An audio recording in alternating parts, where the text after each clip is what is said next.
El imperialismo yanqui piensa que Cuba no podrá resistir. Cuba no es un país donde el socialismo llegó tras las divisiones victoriosas del Ejército Rojo.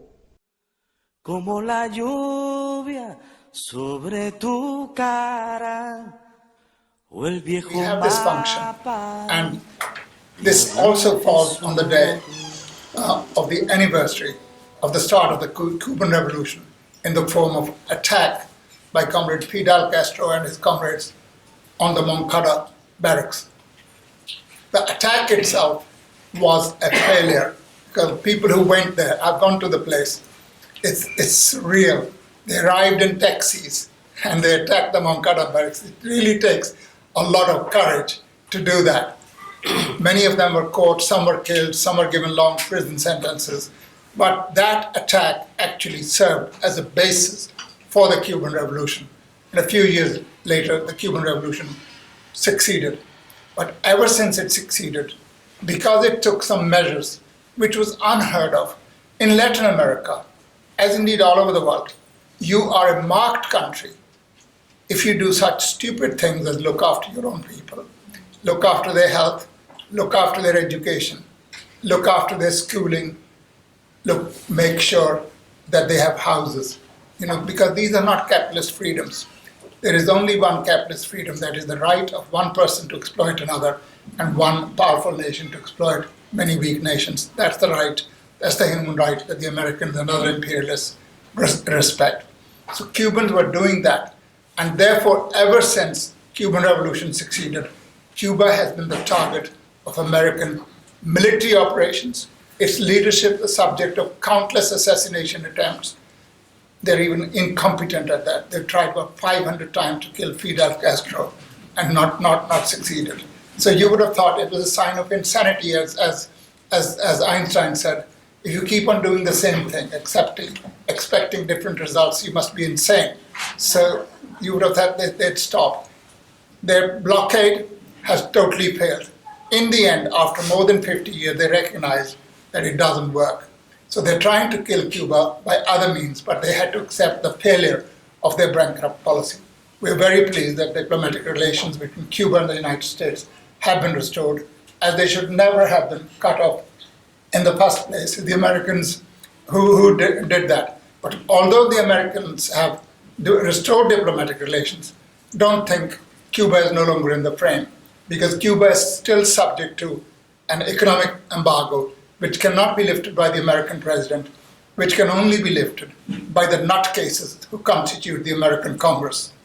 I mean, they're really one more idiotic person than another.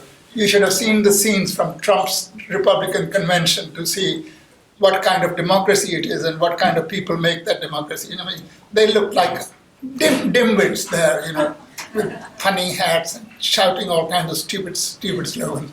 But Cuba has survived difficult times, and Cuba will learn to live with these times as well. I have no doubt that Cuba will be successful.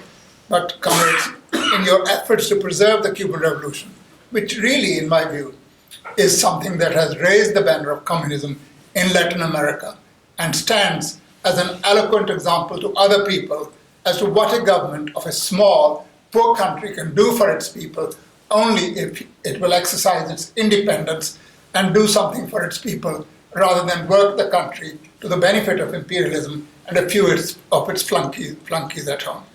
So Cuba, with very small health budgets, is able to provide better health service systems than the United States, the richest country in the world, where 40 million people, even after Obamacare, do not have proper health care. Whenever there's a disaster, they cannot deal with it. 5 years after the Katrina disaster, hurricane, on the Gulf Coast of the United States, I went there. Cars were hanging from the trees and they've still not been taken down, because it was an area occupied by poor black people. Houses had been gutted. And of course the suspicion was nobody was mending, and these poor people didn't even have insurance. The idea was that they will just disappear because that is very prime land, and they would like to get rid of them so it can be developed for rich people and for rich corporations. Cuba, every time there's a disaster in America, offers medical assistance, and it's duly declined. Because how dare you, a little country that should be subject to us, should never have got out of grip, telling us how we shall organize emergency aid. But the only emergency aid they could do in New Orleans, when I went there, everybody was wearing a shirt. There's an organization called FEMA, and it read, find every Mexican available. So they were looking for Mexican workers to find some cheap laborers to do some work. So Cubans are a wonderful example. And as Comrade Marcus has said, now you go to the Organization of American States. At one time, the Americans didn't even have to attend that annual conference. They just sent a message, and all the governments simply voted against Cuba or anybody who happened to be progressive. Now, the Americans cannot have their way.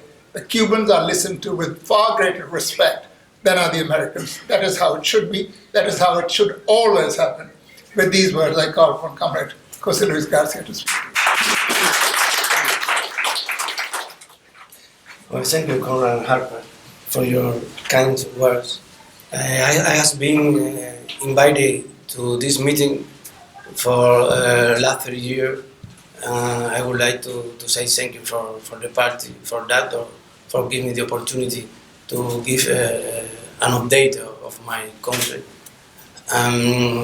And I would like to thank to people here, those who has been attending to rally in order to to fight for the freedom of the Cuban fight.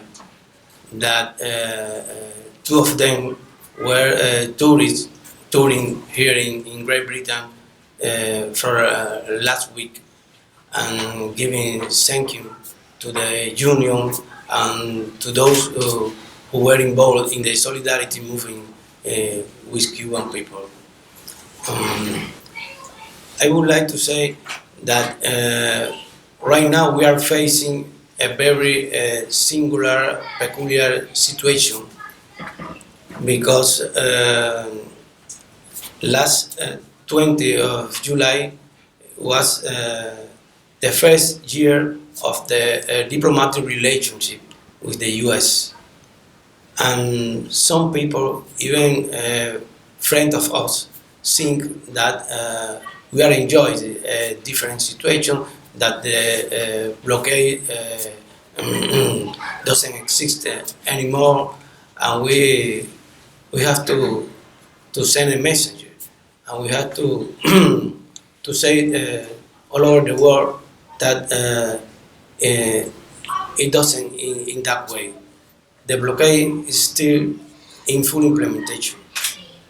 And even we achieved some strategic goal, as delete my country for the list of country sponsors of terrorism, a list where we never should be put in, and we achieved the goal that the conversation with the American administration were with our leadership of the Cuban Revolution leadership alive. I mean, our commander-in-chief, Fidel Castro. And those are a strategic achievement for the last period. But even that, beyond that, we remain fighting for the defeat of the blockade, for the return of the territory of the Guantanamo Bay, illegally occupied by the US government, and to defeat the program of subvention against the policy of my country, and to defeat the program to defeat those doctors who are on the programs all over the world. And for that, we still are in need of the solidarity, because Cuba remain in compromise with solidarity, has been giving solidarity and is in need in solidarity, and that solidarity comes from people like you. For these things, we would like you to keep in mind that my country remain in commitment with the independent to keep the achievement of the revolution and remain as a country anti-imperialism. So that's why we demand you to keep off giving solidarity. And thanks again for inviting us to come here. Okay.